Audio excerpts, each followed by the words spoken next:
सत्य घटना पर आधारित आज की आप बीती में आप जानेंगे कि कैसे भक्त बाबूलाल का बेटा घर छोड़कर चला जाता है और संत रामपाल जी महाराज उसे सही सलामत अपने घर पहुंचा देते हैं। क्या होगा, थोड़ी माथापच्ची हो गई। माथापच्ची होने में क्या हुआ कि वो घर से भाग गया। तो घर से भाग गया तो उसको 6 दिन हो गए घर से भागे। कैसे एक बार बाबूलाल जी का बेटा खेत में सो रहा था और एक साथ 20 लोगों ने हमला कर दिया और कैसे संत रामपाल जी महाराज ने वहां प्रकट होकर बाबूलाल जी के बेटे की जान बचाई। तो 15-20 लोग मारने आए रात को। वो तो 15-20 थे। तो रामपाल जी महाराज उसका सामने खड़े हो गए, बेटा चिंता मत कर, मैं हूँ तेरे साथ, तेरे पापा साहब का गुरुजी, तुझे कोई नहीं मार सकता। बाबूलाल जी की पत्नी को भूत बाधा थी जिसका इलाज उन्होंने चारों दिशाओं में करा लिया, लेकिन अंततः उन्हें संत रामपाल जी की शरण में आना ही पड़ा। तो क्या है, भूत प्रेत की भयंकर बाधा थी। तो मैं उस पत्नी को भूत प्रेत की बाधा के चक्कर में चारों दिशाओं में जितने भी देवी देवता है उन सभी जगह ले जा चुका था। और तो उसने बोला कि चलो ठीक है, एक बार रामपाल जी महाराज की शरण में भी जाके देख लेते, नहीं तो फिर मेरा मरना तो तय है। तो आइए आज की इस वीडियो में जानते हैं कि बाबूलाल जी के जीवन में आखिर ये सारी घटनाएं कैसे घटित होती है और कैसे संत रामपाल जी महाराज ने पूरे परिवार की जान बचाई। पूरी सच्चाई जानने के लिए बने रहिए इस वीडियो के साथ। नमस्कार सर। क्या नाम है जी आपका? सर मेरा नाम बाबूलाल नागर है सर। बाबूलाल जी आप कहाँ के रहने वाले हैं? जिला राजगढ़ MP सुल्तानिया का रहने वाला हूँ सर। बाबूलाल जी संत रामपाल जी महाराज से नाम दीक्षा आपने कब ली?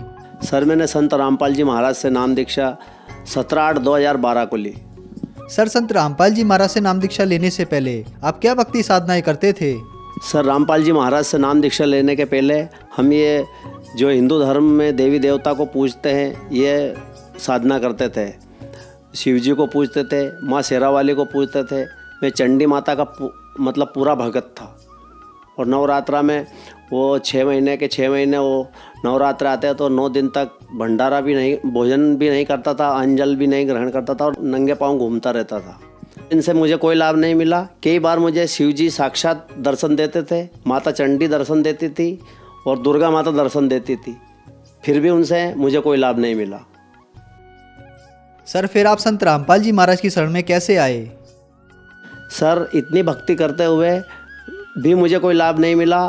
फिर मैंने सोचा कि इस जीने से तो मरना ही ठीक है। ऐसा सोचकर मैं विचार कर रहा था कि हमारे गांव में एक भगत है कैलाश दास, उसने मुझे मतलब वो संत रामपाल जी महाराज की एक पुस्तक दी कि मतलब ये पुस्तक पढ़ और इसमें जो तेरी धर्मपत्नी को जो दुख है वो संत रामपाल जी महाराज से जो नाम दीक्षा ले लेगी तो ठीक हो जाएगी के। तो मैंने कहा इनसे नाम दीक्षा कैसे लेंगे? तो कि इस पुस्तक को पढ़ फिर सोचेंगे के। तो मैंने कहा ठीक है भाई। तो मेरी पत्नी को क्या है, भूत प्रेत की भयंकर बाधा थी। तो मैं उस पत्नी को भूत प्रेत की बाधा के चक्कर में चारों दिशाओं में जितने भी देवी देवता है उन सभी जगह ले जा चुका था। और मैंने 3 मोटरसाइकिल चला के तोड़ के लोहे में बेच दी है, लेकिन कहीं से भी कोई देव देवता से मुझे कोई लाभ नहीं मिला। वो देवी देवता के यहाँ ले जाता था तो क्या देवता बोल देते थे कि भाई जा ठीक हो जाएगी, या तो फिर वो देवी देवता उस दिन आते नहीं थे। यात्रा करने जाता था तो आते नहीं थे, और आते थे तो बोल देते थे कि चल ठीक हो जाएगी, और ठीक हो जाती थी तो 2-4 दिन ठीक होती, वापस वैसी हो जाती थी। तो फिर मैंने सोचा कि इससे तो ये तो ठीक होने वाली नहीं है। फिर मैंने एक बार फिर मैंने कहा हनुमान जी से कि हनुमान जी या तो इस पत्नी को ठीक कर दे या फिर इसको मार दे। तो हनुमान जी से भी कुछ नहीं हुआ। फिर मैंने वो पुस्तक पढ़ी तो मैंने सोचा कि क्यों ना सारी दुनिया के देवी देवता कर ही लिए, अब एक बार और संत रामपाल जी महाराज की शरण में जाके और देख लेते हैं, नहीं तो फिर मरेगी तो मर जाएगी।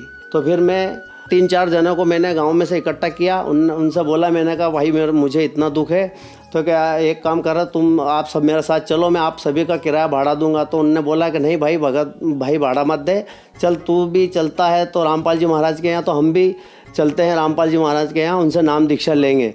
तो मैंने कहा चलो भाई। तो फिर हम रामपाल जी महाराज को ढूंढने के लिए उस ज्ञान गंगा पुस्तक को लेकर, उसमें पीछे नक्शा बना हुआ है, उस पुस्तक में जो नक्शा बना हुआ था उस पुस्तक के नक्शे से हम हिसार हरियाणा गए। फिर वहाँ जाकर हमने संत रामपाल जी महाराज के आश्रम में जाकर देखा तो ऐसा लगा वहाँ तो जाते से ही मुझे इतनी शांति हो गई कि हो सकता है यहाँ अपनी पत्नी का दुख दूर हो जाए। फिर मैंने मालिक से मतलब रामपाल जी महाराज से नाम दीक्षा ली और नाम दीक्षा लेकर मैं घर आया। तो फिर मैंने अपनी पत्नी को बताया कि मैं वहाँ रामपाल जी महाराज के यहाँ नाम दीक्षा लेकर आया हूँ, तू भी चल वहाँ नाम दीक्षा ले और तेरा भी भूत प्रेत की बाधा दूर हो जाएगी। उसको 25 साल से भूत प्रेत की बाधा थी, तो उसने बोला कि चलो ठीक है, एक बार रामपाल जी महाराज की शरण में भी जाकर देख लेते, नहीं तो फिर मेरा मरना तो तय है। फिर मैंने उसको बरवाला ले गया और वहाँ सतलोक आश्रम बरवाला ले गया और फिर मैंने उसको वहाँ श्री रामपाल जी महाराज की शरण में ले जाकर नाम दीक्षा दिलाई। सर, आपने बताया कि आप सभी देवी देवताओं के पास जा चुके थे, आपने सभी तरह की पूजाएं की। 25 साल से भूत प्रेत की समस्या थी, आप 25 साल से बहुत ज़्यादा दुखी थे, जो कि एक बहुत बड़ी बात है। लास्ट में आपको कहीं से लाभ नहीं मिला, तो फिर आपने सोचा कि अब संत रामपाल जी महाराज की शरण में जाया जाए, अगर परेशानियां ठीक होती हैं तो ठीक है, नहीं तो मेरा मरना तय है। फिर आपने संत रामपाल जी महाराज से नाम दीक्षा ली, तो क्या आपकी परेशानियां ठीक हुई जिनसे आप 25 साल से परेशान थे? जी हाँ सर, संत रामपाल जी महाराज से मुझे नाम दीक्षा लेने के बाद इतना लाभ हुआ कि मेरी भगतमती, मतलब जो मेरी धर्म पत्नी है, जब मैंने उसको संत रामपाल जी महाराज के सतलोक आश्रम बरवाला में नाम दीक्षा दिलाई, तो नाम दीक्षा संत रामपाल जी महाराज ने सिर्फ मात्र उनके सिर पर हाथ ही रखा था। जो 25 साल से भूत प्रेत की बाधा थी वो एकदम दूर हो गई। मैंने उसको चारों दिशाओं में जिसने जहाँ बोला वहाँ ले गया, कहीं से भी ठीक नहीं हुई थी, जो संत रामपाल जी महाराज के सतलोक आश्रम बरवाला में जाकर ठीक हो गई। फिर उसके बाद मैंने सोचा कि जब अपनी पत्नी ठीक हो गई तो क्यों ना हम पूरे परिवार वाले ही संत रामपाल जी महाराज की शरण में जाकर सुख प्राप्त करें। तो फिर मैंने सोचा कि अपनी बालिका को भी नाम दीक्षा दिलाएं, तो उसको भी नाम दीक्षा दिलाई। फिर मेरा एक लड़का है, उसको नाम दीक्षा दिलाने का कहा, तो उसने बोला कि पापा साहब मैं नाम दीक्षा नहीं लूँ, आपको ही कल्याण कराना है तो आप ही कराइए, मुझे नहीं करवाना कल्याण। तो फिर मैंने संत रामपाल जी महाराज से प्रार्थना लगाई कि परमात्मा ये नाम दीक्षा नहीं ले रहा है तो क्या करूं। तो परमात्मा संत रामपाल जी महाराज ने बोला कि बेटा धीरे धीरे सब ठीक हो जाएगा, वो भी नाम दीक्षा ले लेगा। तो फिर ऐसे चलते चलते 1 साल हो गया। फिर मैंने उसको बोला कि भाई नाम दीक्षा ले ले संत रामपाल जी महाराज से, तेरी मम्मी कितनी मतलब परेशान थी जो ठीक हो गई। तो वो लड़ने लग गए मुझसे, और ऐसा करते करते क्या होगा, थोड़ी माथापच्ची हो गई। माथापच्ची होने में क्या हुआ कि वो घर से भाग गया। तो घर से भाग गया तो उसको 6 दिन हो गए घर से भागे, फिर भी मैंने उसकी सुध नहीं ली। जब मैंने सोचा कि जब मेरे संत रामपाल जी महाराज का कहना ही नहीं मान रहा है, तो फिर मैंने सोचा कि चल मेरी तरफ से तू मर जा, वही ठीक है। तो फिर एक रात मुझे सपना आया, संत रामपाल जी महाराज ने कहा बेटा तेरा बालक तो मर गया है क्या। तो फिर मैंने कहा कि अब क्या करूं मालिक मैं। तो फिर मैंने उस टाइम क्या हुआ कि 24 घंटे में प्रार्थना का जवाब आता था, तो कि तू प्रार्थना लगा। तो फिर मैंने संत रामपाल जी महाराज के यहाँ प्रार्थना लगाई, तो 24 घंटे में जवाब आया। तो संत रामपाल जी महाराज ने कहा बेटा वो मरा नहीं है, मैं उसको ढूंढकर तेरे घर 4 दिन के अंदर ला दूंगा। मैंने कहा ठीक है परमात्मा। तो फिर मैंने उसके दोस्तों से सभी जगह फ़ोन लगाया, तो कोई ने भी नहीं बोला कि हमारे पास आया है। तो फिर क्या हुआ, फ़ोन लगते लगते उसने ही उसके दोस्त के पास फ़ोन लगाया कि मैं यहाँ गुजरात में आ गया हूँ। तो उसके दोस्त ने सर मुझे बोला कि भाई साहब कि वो तो गुजरात में है के। तो फिर मैंने बोला कि गुजरात में है तो उसके पास तो फ़ोन में बैलेंस भी नहीं है और फ़ोन भी ख़राब है जो डिस्चार्ज है। तो क्या मेरे पास दूसरे नंबर से फ़ोन आया था कि, तो मैंने कहा भाई मुझे वो नंबर बता। तो उसने मुझे नंबर बताया। तो फिर मैंने वो नंबर लगाए, तो वो नंबर संत रामपाल जी महाराज के ही थे। वो नंबर जब लगे तो संत रामपाल जी महाराज ने बोला बेटा तेरा लड़का मेरे पास ही बैठा हुआ ट्रेन में, तू चिंता मत कर, वो तेरे घर आ जाएगा। तो मैंने कहा सर आप कौन होते कि बेटा मैं कोई भी हूँ, लेकिन तेरे बालक को तो घर भेज दूँगा कि मैं। तो मैंने कहा ठीक है सर आपका नाम बताइए। तो बेटा तुझे नाम से क्या करना, मैं तो तेरे बालक को तेरे घर ला के छोड़ दूँगा कि। मैंने कहा ठीक है सर आप कोई भी हो, लेकिन वो घर आ जाना चाहिए। तो कि बेटा घर आ जाएगा। तो सर वो फिर क्या है कि वो 4 दिन के अंदर ही वो अपने घर आ गया। और घर आने के बाद फिर फिर भी उसको मैंने बोला कि भाई आप तो नाम दीक्षा ले ले। तो क्या ठीक है देखा जाएगा पापा साहब देखा जाएगा। फिर एक दिन क्या हुआ कि वो जंगल में अपने मतलब मैं किसान हूँ, तो क्या एक बार खेत में सो रहा था कुएं पे। मैंने कहा भाई तू आज मोटर चलाने चला जा, मैं घर ही रह जाता हूँ। तो उनने बोला कि चलो मैं चला जाता हूँ। तो सर क्या है उसको 15-20 लोग मारने आए रात को उस बालक को। तो उसने कहा मेरे पापा साहब के गुरुजी अगर आप हो तो मुझे बचा दीजिए। तो सर क्या हुआ कि उधर से वो तो 15-20 थे, तो रामपाल जी महाराज उसका सामने खड़े हो गए बेटा चिंता मत कर, मैं हूँ तेरे साथ, तेरे पापा साहब का गुरुजी, तुझे कोई नहीं मार सकता है।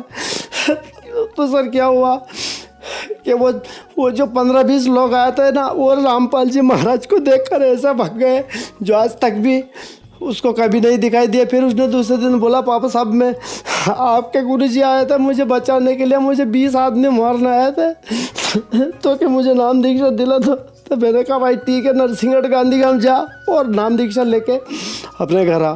तो सर संत रामपाल जी महाराज ने मेरे ऊपर इतनी दया करी, अगर मैं उस दिन संत रामपाल जी महाराज के शरण में नहीं होता तो पता नहीं मेरी पत्नी भी मर जाती और मेरा बच्चा भी मालूम नहीं कहाँ होता। मेरे घर की आर्थिक स्थिति इतनी खराब थी कि मैं कुछ कह नहीं सकता, लेकिन अब संत रामपाल जी महाराज की दया से सद्भक्ति करने से इतनी आर्थिक स्थिति ठीक है कि मैं आपको उसका भी वर्णन नहीं कर सकता हूँ। सर आपने बताया कि आपने संत रामपाल जी महाराज से नाम दीक्षा ली और आपकी पत्नी की 25 साल से जो भूत प्रेत की समस्या थी वो ठीक हो गई, आपको जो समस्या थी वो भी ठीक हो गई, आपके बच्चे की जान भी संत रामपाल जी महाराज ने बचाई। संत रामपाल जी महाराज ने आपके पूरे परिवार को बचाया। अगर संत रामपाल जी महाराज नहीं मिलते तो आपका पूरा परिवार आत्महत्या कर लेता। हम आपसे यहाँ एक बात पूछना चाहते हैं कि आपकी पत्नी को जो भूत प्रेत की समस्या थी 25 साल से, आपने सभी देवी देवताओं को दिखाया और चारों दिशाओं में आप घूम लिए, फिर आप संत रामपाल जी महाराज की शरण में आए और आपकी सभी समस्याएं ठीक हो गईं। तो संत रामपाल जी महाराज ऐसा क्या भक्ति मंत्र देते हैं जो चारों दिशाओं में घूमने के बाद भी आप लोग संत रामपाल जी महाराज की शरण में आकर ठीक हो जाते हो?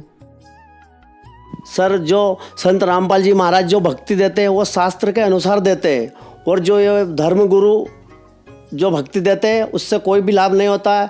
इसलिए संत रामपाल जी महाराज ने जो सद्भक्ति दी है वो शास्त्र के अनुसार दिए, और जो मंत्र देते हैं वो शास्त्र के अनुसार ही देते हैं। उनके उस मंत्र में इतनी पावर है, उनके मंत्र के जाप करने से सभी दुख दूर हो जाते हैं।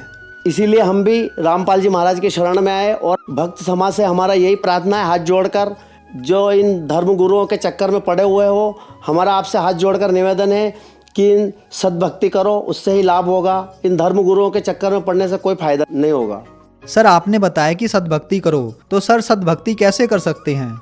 सर संत रामपाल जी महाराज जो सद्भक्ति गीता भागवत के अनुसार बताते हैं वही सद्भक्ति होती है, उसी को सद्भक्ति कहते हैं। और ये धर्म गुरु जो सद्भक्ति बता रहे हैं ये कोई सद्भक्ति नहीं है, इससे कोई भी लाभ होने वाला नहीं है। सर सद्भक्ति सच्ची भक्ति कैसे प्राप्त की जा सकती है? सर सच्ची भक्ति संत रामपाल जी महाराज की गीता तेरा ज्ञान अमृत ज्ञान गंगा पुस्तक में लिखी हुई है, और जो संत रामपाल जी महाराज जो मंत्र देते हैं वो इन्हीं के अनुसार देते हैं। इसलिए संत रामपाल जी महाराज की शरण में आए, और संत रामपाल जी महाराज की शरण में आने का एक सुगम सरल उपाय है। चैनल पर 7:30 बजे से 8:30 बजे तक संत रामपाल जी महाराज का सत्संग आता है, हर रोज आता है। उसके नीचे जो पीली पट्टी चल रही है उसके ऊपर उसमें नामदान केंद्रों के फ़ोन नंबर लिखे हुए हैं, उनसे कांटेक्ट करके नामदान केंद्र का पता करके आप नाम दीक्षा ले सकते हैं। धन्यवाद सर। सत साहेब। सत्य घटना, सत्य की तह